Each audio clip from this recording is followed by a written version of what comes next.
Hello, everyone, and welcome to my channel. My name is Kristen Brown.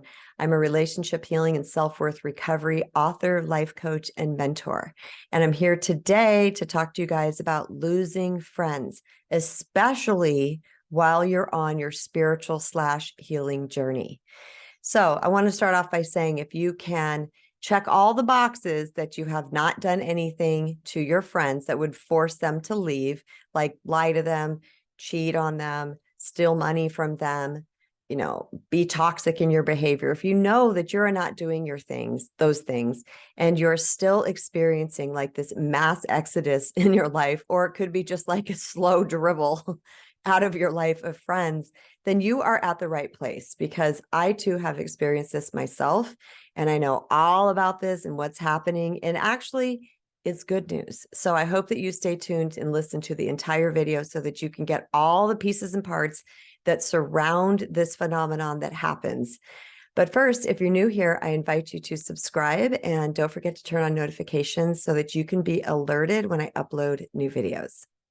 So the first thing I want to talk about is how it is that we attract friends. Okay, we've talked about this many times on this video. We are all energetic beings, every single one of us, and we all have an energetic frequency to us. So we will attract people to us that are a direct vibrational match to us. And this could last for weeks, or this could last for years, even decades. But at some point, we start to lose these friends.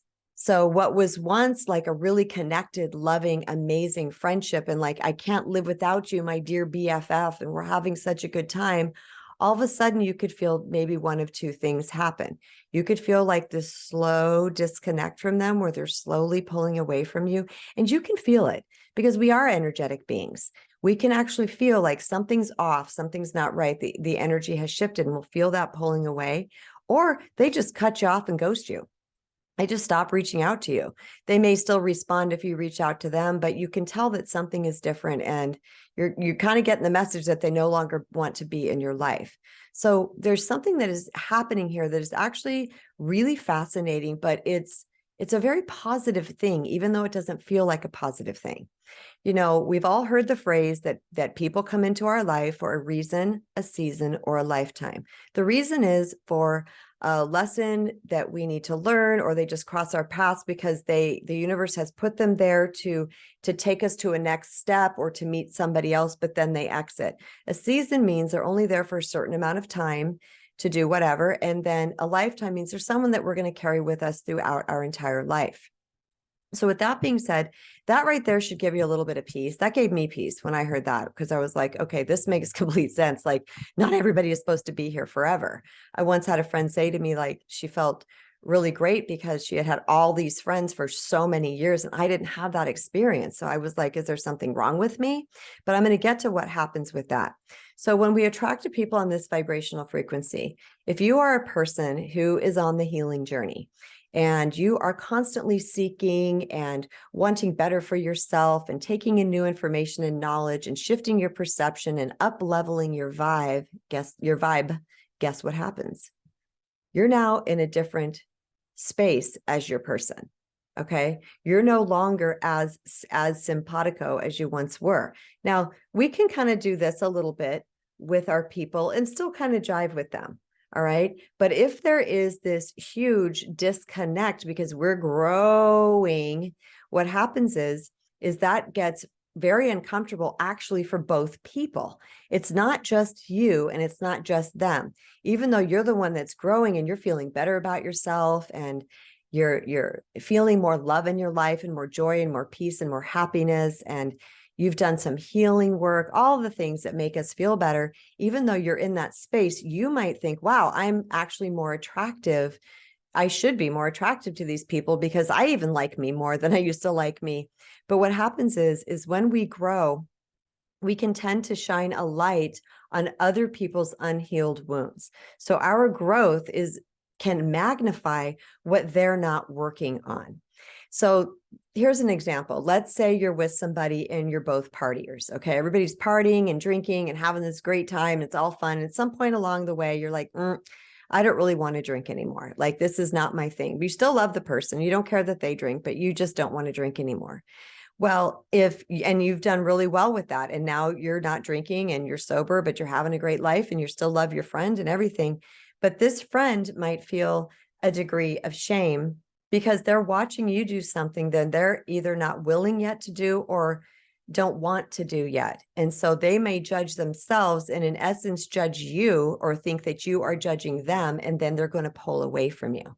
This is a very common phenomenon.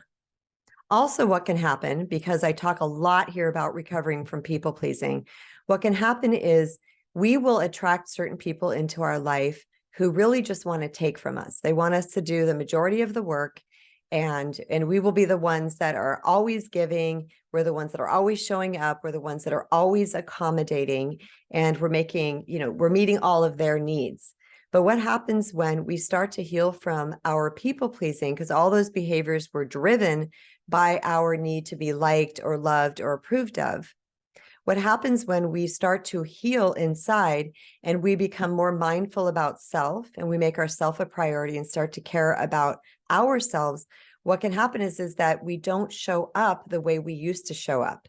And a person who is a taker in a taker position, that's not going to feel good for them anymore, because now all of a sudden you've made yourself matter. And they're like, yeah, no, I liked it when it was all about me. So they're going to trickle off and go find somebody that's going to make it all about them. What's important to realize here is that any way you look at it, if you are healing, if you are growing, if you are up leveling your life and experience and your energy, and you lose people, it's okay. It doesn't mean you did anything wrong. It doesn't mean you're hated.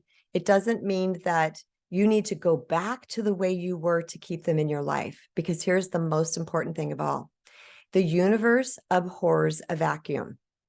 What that means is when there is a space created in our life, the universe is going to seek to fill that as soon as possible. It abhors a vacuum. You can Google search that. It's everywhere. It's actually a, quantum scientific type thing. And it'll fill that space with something else. But here's the deal. It's going to always fill that space from the energetic vibrational level that we are at. So if we're still down here, then we're going to attract somebody there. But if we've up leveled and we've disconnected from these people and they've moved out of our life, guess what's going to come in? People that are going to match us at that level. So even though some people go out of our life, that's no indication that you need to fret or worry or to think that there is something wrong with you or you're doing something wrong. Because if you truly are healing and growing and you are up leveling yourself, your experience, and your energetic vibration, then that is actually an indicator that you're doing something right. So I hope you guys got a lot from this episode today. I love being here with you, and I would really super love if you guys would leave a comment below and let me know what you think about this video, or if you have any questions, feel free to ask your questions because I address them. A lot of times in a live, I will host a live where I will address those questions, or I will make a video regarding those questions and post it in my Dear KB playlist. Once again, if you're new here, I invite you to subscribe and turn on notifications. And thank you guys so much.